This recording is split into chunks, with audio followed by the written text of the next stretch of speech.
Hello बच्चों, कैसे हैं आप? उम्मीद करती हूँ आप बढ़िया और एकदम मजे में होंगे।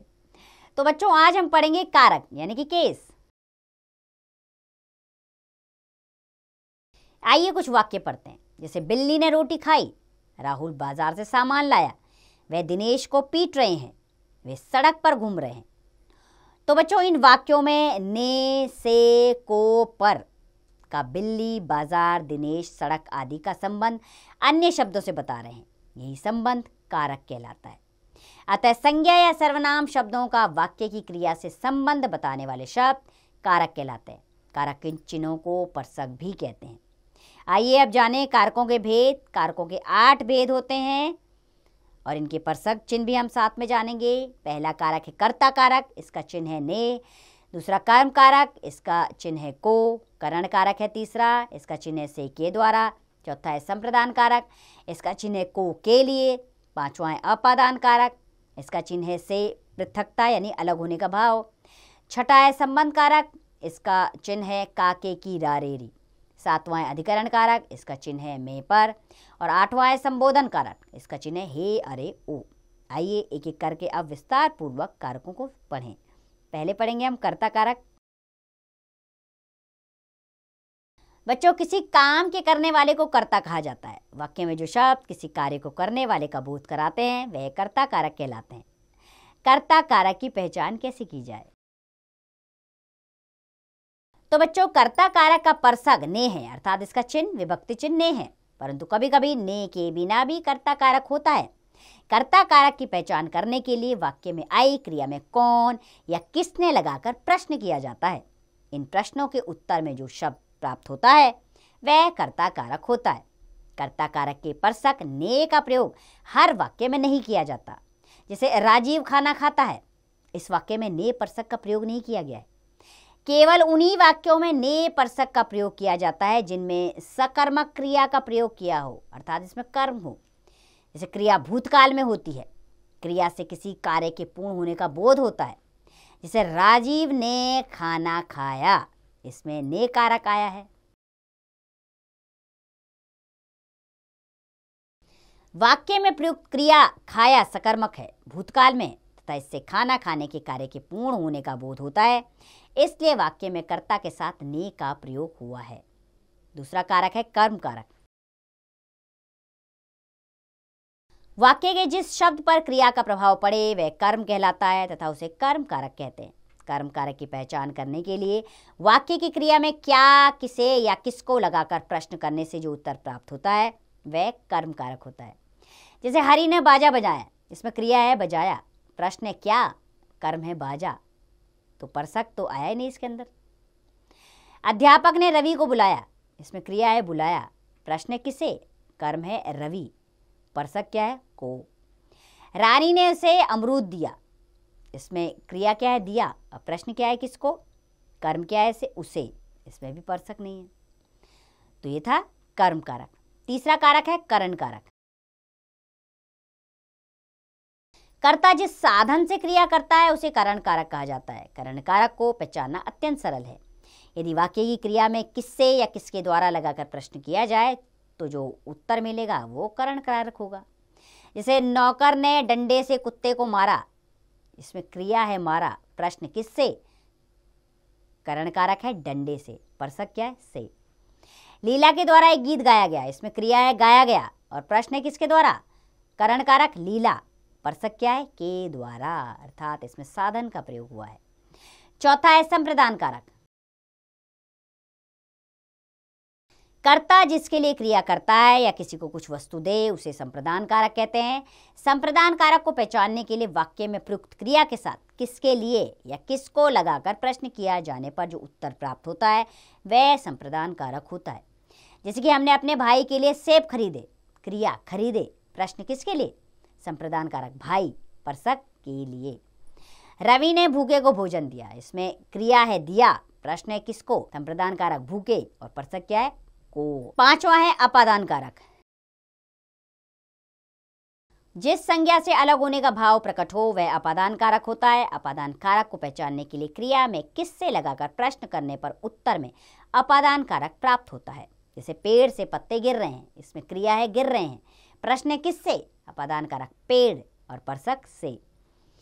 वाक्य है वह छत से गिर पड़ा, इसमें क्रिया है गिर पड़ा और प्रश्न है किससे और अपादान कारक छत और परसक क्या है इसमें? से। छठा कारक है हमारा संबंध कारक। बच्चों, एक संज्ञा या सर्वनाम का वाक्य में आई दूसरी संज्ञा या सर्वनाम से संबंध बताने वाले शब्दों को संबंध कारक कहा जाता है। वाक्य की क्रिया में किसका, किसकी या किसके द्वारा लगाकर प्रश्न करने पर जो उत्तर मिलता है वही संबंध कारक होता है। जैसे रेखा का भाई आया है, क्रिया है आया है, करता है भाई, प्रश्न किसका? संबंध कारक है रेखा, तो परसक है का। महेश की बहन ने गीत गाया, इसमें गाया क्रिया है, करता है बहन, प्रश्न किया गया है किसकी? संबंध कारक है महेश और परसक है की। शिवम के पिताजी अध्यापक हैं, इसमें क्रिया है, करता है पिताजी, प्रश्न है किसके और संबंध कारक है शिवम और परसक है की। सातवां कारक है अधिकरण कारक। जो शब्द क्रिया के होने के आधार या समय संबंधी आधार को बताते हैं उन्हें अधिकरण कारक कहा जाता है। अधिकरण कारक को पहचानने के लिए क्रिया में, किस पर, कहाँ या कब लगाकर प्रश्न करना चाहिए। उत्तर में जो शब्द प्राप्त होगा वह अधिकरण कारक होगा। जैसे वाक्य है कोयल पेड़ पर बैठी है, क्रिया है बैठी है, करता है किस पर, अधिकरण कारक है पेड़ और परसक है पर। जैसे अगला वाक्य है परीक्षा जनवरी में होगी, इसमें क्रिया है होगी, करता है कब, अधिकरण कारक है जनवरी और परसक है में। अगला वाक्य सोहन को प्रतियोगिता में पुरस्कार मिला, इसमें मिला है क्रिया, करता है किस में, अधिकरण कारक है प्रतियोगिता और परसक है में। अगला कारक है हमारा संबोधन कारक। जब किसी संज्ञा को संबोधित करने या उसका ध्यान आकर्षित करने का बोध हो तो वहां संबोधन कारक होता है। जैसे अरे लड़कों उधर मत जाओ, सुनो विद्यार्थियों परिश्रम से कभी जी मत चुराना। तो बच्चों, इन वाक्यों में अरे लड़के और सुनो विद्यार्थियों का प्रयोग संबोधित करने के लिए किया गया है, इसलिए ये संबोधन कारक है। संबोधन कारक सदैव वाक्यों के आरंभ में आते हैं और उनके बाद संबोधन चिन्ह लगा होता है या अल्प विराम अवश्य लगता है। आइए कारकों के संबंध में ध्यान रखने योग्य कुछ बातें हैं, उन्हें भी जान ले। पहली बात है कर्म कारक तथा संप्रदान कारक में अंतर। बच्चों, कर्म कारक और संप्रदान कारक दोनों के लिए को परसक का प्रयोग किया जाता है, पर दोनों के प्रयोग में अंतर होता है।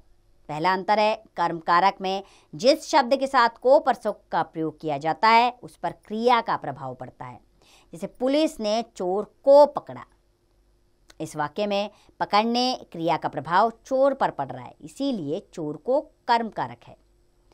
कर्म कारक को पहचानने के लिए वाक्य की क्रिया में क्या, किसे या किसको का प्रयोग करना चाहिए। उत्तर में जो शब्द प्राप्त होता है वह कर्म कारक होता है। दूसरा अंतर है इसका, संप्रदान कारक में को का अर्थ के लिए या के वास्ते होता है, इसमें किसी को कुछ देने का भाव होता है। जैसे कि मैंने अतिथि को मिठाई दी, तो वाक्य में अतिथि को या अतिथि के लिए देने का भाव है, इसलिए संप्रदान कारक। संप्रदान कारक की पहचान के लिए यह देखना चाहिए कि किसे क्या दिया जा रहा है या किसके लिए कुछ किया जा रहा है।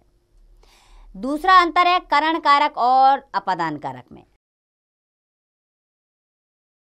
बच्चों, करण और अपादान दोनों कारकों में से परसक का प्रयोग किया जाता है, लेकिन दोनों अर्थ की दृष्टि से भिन्न है।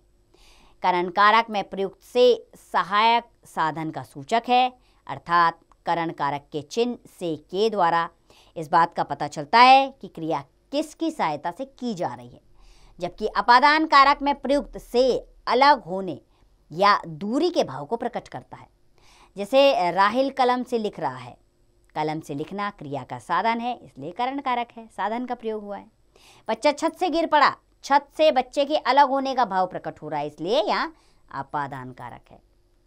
आइए इसमें कुछ विशेष बातें भी हैं जिन्हें जानना जरूरी है, वो भी जान लेते हैं।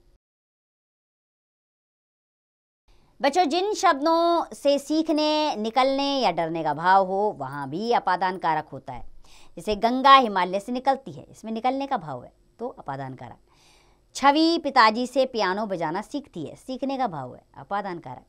छोटा बच्चा कुत्ते से डर गया, डरने का भाव, तो अपादान कारक। तो आइए बच्चों, आपके अभ्यास के लिए इस पाठ को दोहरा लेते हैं। तो बच्चों, संज्ञा या सर्वनाम शब्दों का वाक्य की क्रिया से संबंध बताने वाले शब्द कारक कहलाते हैं। कारक के 8 भेद होते हैं: कर्ता कारक, कर्म कारक, करण कारक, संप्रदान कारक, अपादान कारक, संबंध कारक, अधिकरण कारक और संबोधन कारक। कारक चिन्हों को उपसर्ग भी कहते हैं। संबोधन कारक सदैव वाक्यों के आरंभ में आते हैं और उनके बाद संबोधन चिन्ह या अल्प विराम अवश्य लगता है। तो उम्मीद करती हूँ बच्चों, कारक आपको अच्छे से समझ में आ गए होंगे। अब इसका अभ्यास कार्य आप स्वयं कीजिए।